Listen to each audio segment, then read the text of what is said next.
Nous sommes à la basilique du Folgoat, au cœur du pays des Abers et de la côte des légendes. Un lieu particulier. C'est un pays où chaque lieu a sa légende.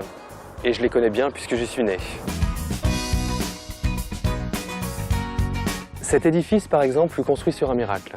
Vivait ici un mendiant du nom de Salin le Fou, Salahunnarphol comme on l'appelait. Cet homme vivait de pain et d'eau et ne parlait que pour invoquer la Vierge Marie.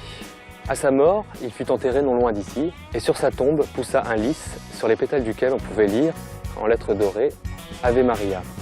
Cette basilique est le témoin de cette histoire. Mais ce n'est pas le seul ouvrage bâti sur une légende.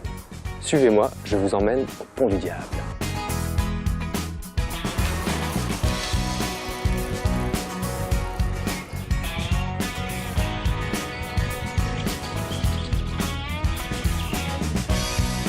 Cet homme, Maître Huguin, se lamentait de devoir remonter chaque jour très loin les sueurs de l'Abersvrac pour rejoindre son moulin. Un soir, il se prit à rêver d'un pont.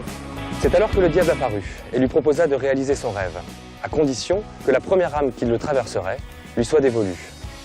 Le meunier accepta et fut surpris le lendemain matin de trouver ce pont de pierre sèche. Le meunier commença sa traversée et en son milieu s'arrêta pour déposer ses sacs, d'où sortit un chat. Affolé, l'animal se précipita vers le diable. L'âme du chat, selon le pacte, devint propriété du malin. Furieux, le diable jeta son marteau en l'air, qui vint se planter dans la vallée et se changea en croix.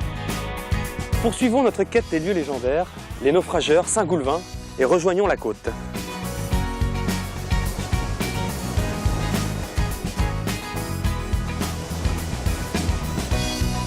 Nous voici près de la chapelle Paul, à Brignogan.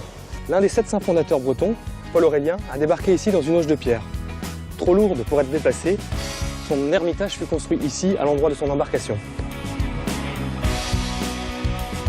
D'ailleurs, c'est lui qui sauva les habitants à Pontusval, ou Poulbeuse en Éval, qui signifie en vieux breton « gouffre où fut noyée la bête ».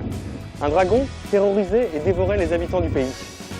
Saint Paul Aurélien le conduit à la mer et dans ce trou l'y noya. Tendez l'oreille, on peut encore parfois entendre rugir le monstre.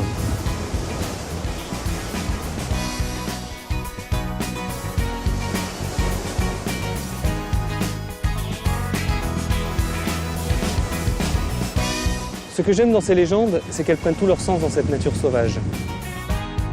Et quand je vois ces paysages magiques, je comprends qu'on les raconte encore aujourd'hui.